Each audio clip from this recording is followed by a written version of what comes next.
I already have a video detailing how I made aloe vera butter from aloe vera oil.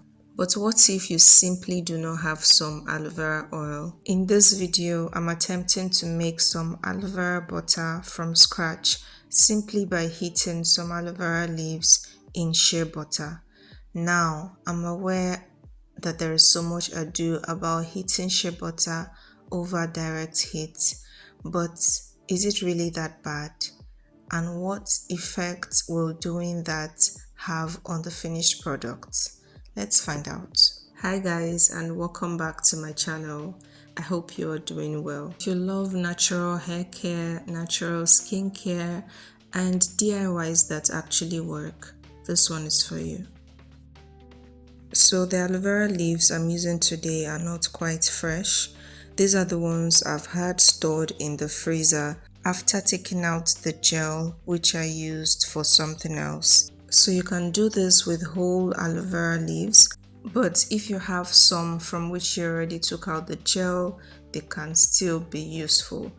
So after defrosting these and taking out the quantity that I'll be needing today, I covered it in water and allowed sit till the next day. This will help get rid of any latex that might be toxic to my skin. Whether you have sensitive skin or not, this is an essential step so that you don't end up with a product that will be itchy and irritable to your skin.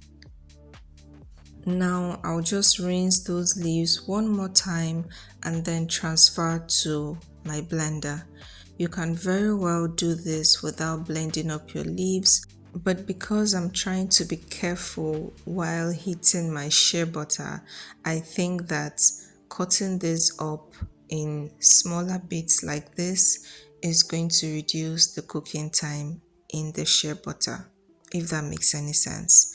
So right after that, I'm taking a half cup of pure unrefined shea butter and I'm just putting that on my slowest burner on the lowest heat.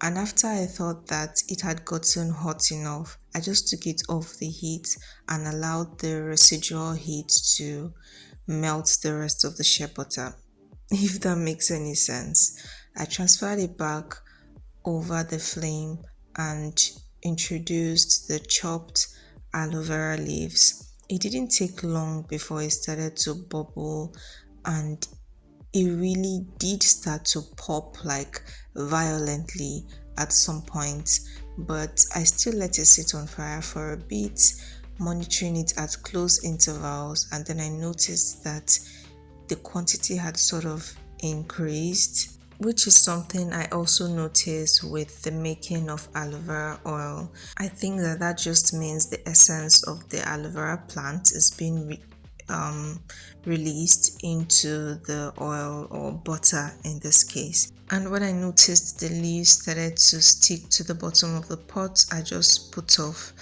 the fire. Now, cumulatively, I don't think that this thing was on fire for up to 10 minutes.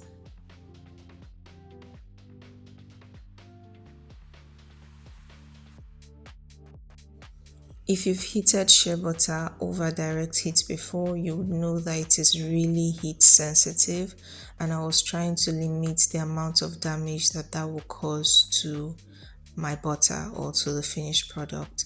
So I just let it cool for a bit, not completely, so that I didn't risk it re-solidifying. Let it cool for a bit and then I strained out.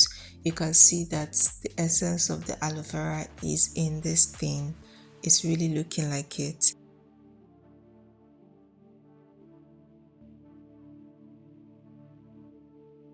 If you've watched my video on how to make aloe vera oil without a blender and how to repurpose the leaves after, you would know that we don't trash this. So I just put that back in the freezer for when I would need it.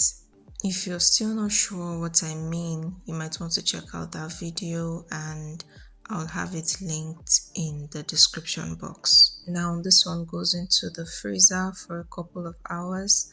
I sort of lost count. It might have been up to 4 hours because I just got about my business. I had to give it some time to cool a bit. No, not cool. some time to thaw, maybe warm up, and then I started to just use my wooden spatula to beat this up to try to fluff it up. If you have a hand mixer, by all means use that, but I don't, and but this one does the job. So I'm just really trying to fluff this up. It's just like making Nigerian swallow. The way the components of the aloe vera mixed with the butter at the end of the day into, forming this really nice, fluffy, creamy texture.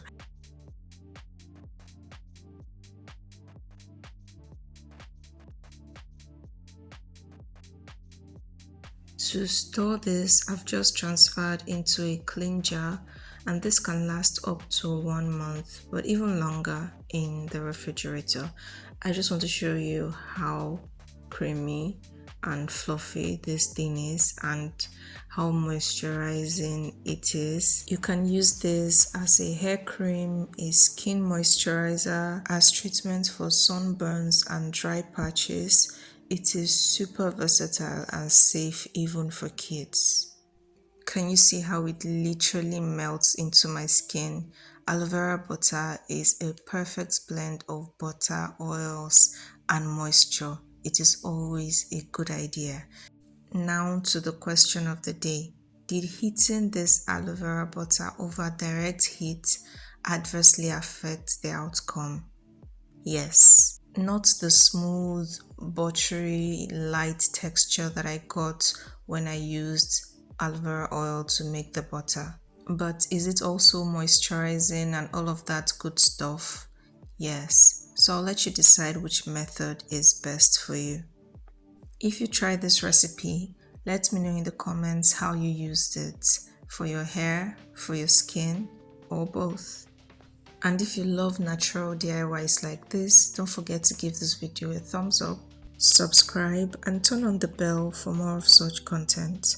Also, feel free to share this video with anyone you think it might be helpful to.